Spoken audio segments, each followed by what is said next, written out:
Life ان اسلام کے معزز ناظرین کو السلام علیکم۔ ایک ایسا پرندہ جو آگ سے پیدا ہوتا ہے اور آگ کی شعلوں میں ہی مل جاتا ہے، اس کی زندگی لافانی ہے، وہ تمام پرندوں کا بادشاہ ہے۔ عربی داستانوں کا یہ پرستار پرندہ کیا صرف ایک افسانہ ہے یا قدیم زمانے میں سچ میں یہ وجود رکھتا تھا؟ اس ویڈیو میں ہم دنیا کے سب سے پراسرار اور دلچسپ پرندے سی مرغ یعنی فونکس کے بارے میں بات کریں گے۔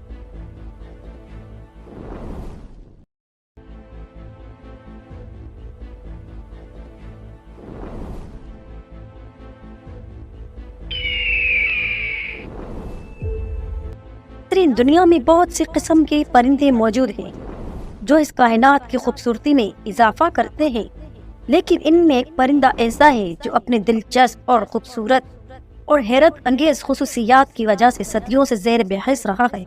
اسے سی مرغ یعنی فونکس کہتے ہیں۔ لوگ اسے فائر برڈ کے نام سے بھی جانتے ہیں۔ عربی یا فارسی میں اسے عنقا بھی کہا جاتا ہے، آریہ اسے امر پکشی اور ترکی میں اسے تحرل کہتے ہیں۔ اس پرندے کی عمر بہت لمبی ہوتی ہے، دراصل اس کی زندگی لافانی اور نہ ختم ہونے والی ہوتی ہے۔ اس پرندے کے متعلق یہ مشہور ہے کہ یہ پرندہ 500 سے 600 سال تک زندہ رہنے کے بعد خود کو جلا کر راکھ کر دیتا ہے اور پھر اسی راکھ سے اس پرندے کی نئی نسل کا پرندہ جنم لیتا ہے۔ یہ پرندے کو ایک کہف میں رہتے تھے جو قدیم دور کا ایک پراسرار اور طلسماتی شہر ہے۔ کہتے ہیں کہ پرندے نے کبھی زمین کو نہ چھوا اور یہ اس قدر اونچائی میں اڑتا تھا کہ یہ اسے کوئی بھی نہ دیکھ پاتا تھا۔ سی مرغ نہایت خوبصورت ہوتا ہے، اس کے پر جامنی، نیلے، پرپر اور سنہری ہوتے ہیں۔ یہ دیکھنے میں کسی بڑے خواب کے مانند ہوتا ہے۔ سی مرغ دنیا کے تمام علوم سے واقفیت بھی رکھتا ہے اور بہت وفادار بھی ہوتا ہے۔ سی مرغ بیماریوں کی شفا کے لیے استعمال بھی ہوتے ہیں۔ اسلامی تصور میں سی مرغ کو ایک اہم حیثیت حاصل ہے اور صوفیہ نے اس پرندے کو اپنا معزز کلام بنایا ہے۔ لہذا ایران کی مشہور صوفی بزرگ حضرت خواجہ فرید الدین عطار رحمۃ اللہ علیہ نے اپنی کتاب میں سی مرغ کا ذکر کیا ہے۔ اس کتاب میں دلچسپ حقائق موجود ہیں۔ دنیا کے تمام پرندے، ہر اقسام اور ہر نسل کے چرند پرند ایک جگہ جمع ہوئے۔ آپ نے کہا کہ اس دنیا میں کوئی بھی ملک بادشاہت سے خالی نہیں ہے، مگر ہماری قوم کا کوئی بادشاہ نہیں ہے، لہذا ہمیں مشورہ کر کے اپنے لیے ایک بادشاہ مقرر کر دینا چاہیے۔ چنانچہ جب تمام پرندے سر جوڑ کر بیٹھ گئے تو اس میٹنگ کا آغاز ہوا۔ تو ہدہد نے، جو اس میٹنگ سے اب تک غیر حاضر تھا، وہ اس میٹنگ میں آیا۔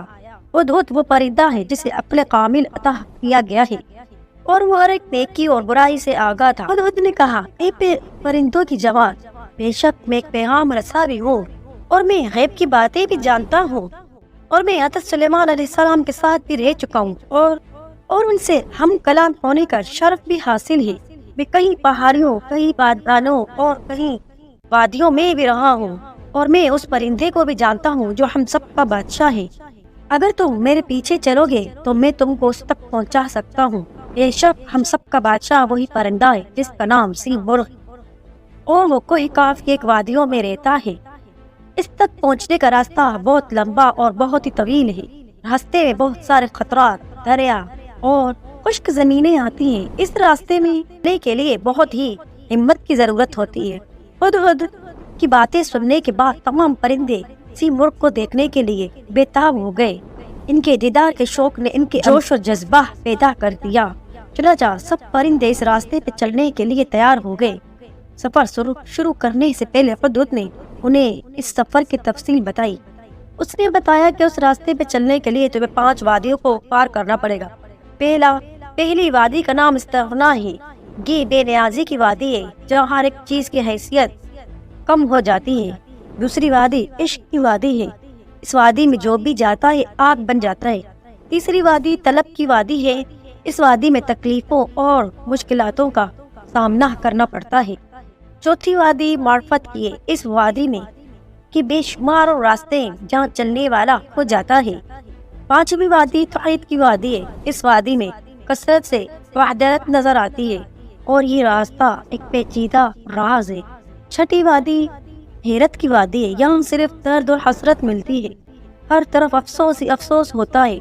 اور ساتویں اور آخری وادی فقر اور فلاح کی ہے۔ یہ وادی فراموشی اور بے ہوشی کی وادی ہے۔ یہاں پہنچنے والا دیوانہ ہو جاتا ہے اور یہاں گم ہو کر رہ جاتا ہے۔ پرندوں نے سفر شروع کیا، کچھ بیمار ہو گئے اور کچھ کی حالت بدتر ہو گئی۔ بہت سے پرندوں نے تو راستے میں ہی ہار مان لی۔ پرندوں کے بال اور پر خون آلود ہو گئے اور آہ اور زاری کرنے لگے۔ انہوں نے ایسا راستہ دیکھا جس کی انتہا ہی نہیں تھی اور ایسا درد دیکھا کہ جس کی دوا نہ تھی۔ ہزاروں پرندے تھے، درد اور تکلیف سے ہی راستے میں ہی مر گئے اور ہدہد سے کہا، ہم اتنی مشکل وادی کو پار نہیں کر سکتے، لہذا ہدہد نے ان وادیوں کے درمیان پڑاؤ ڈالا اور تمام پرندوں کو جمع کیا۔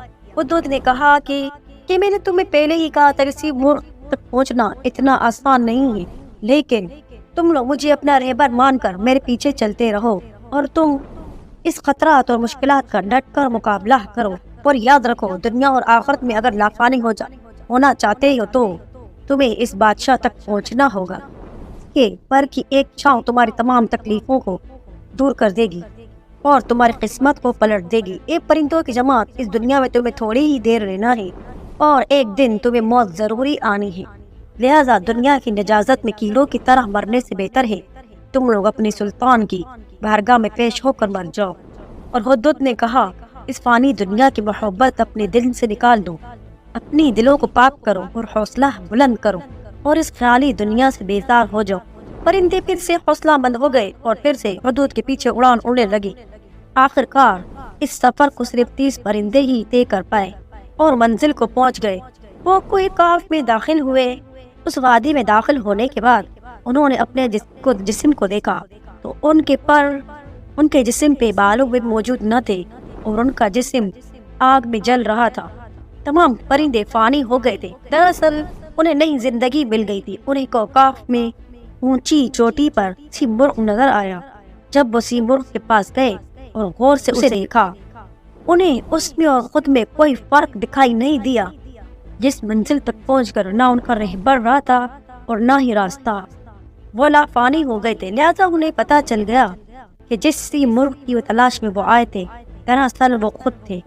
سی مرغ کی اس حقائق کے زمن میں حضرت خواجہ فرید الدین عطار رحمۃ اللہ علیہ نے تصور میں سی مرغ کا مقدمہ پیش کیا، یعنی کس طرح ایک پرندہ دنیا کی خواہشات اور نفس پرستی اور انا وغیرہ کے تصوف کو چھوڑ کر تصوف کی تمام منزلوں کو طے کر سکتا ہے، اور جب اسی طرح انسان بھی تمام منزلیں طے کر لیتا ہے تو وہ بھی فنا ہو جاتا ہے اور اسے معرفت مل جاتی ہے۔ امید کرتی ہوں آج کی ویڈیو آپ لوگوں کو پسند آئی ہوگی۔ چینل کو لائک، سبسکرائب اور کمنٹ لازمی کیجیے گا۔ جزاک اللہ۔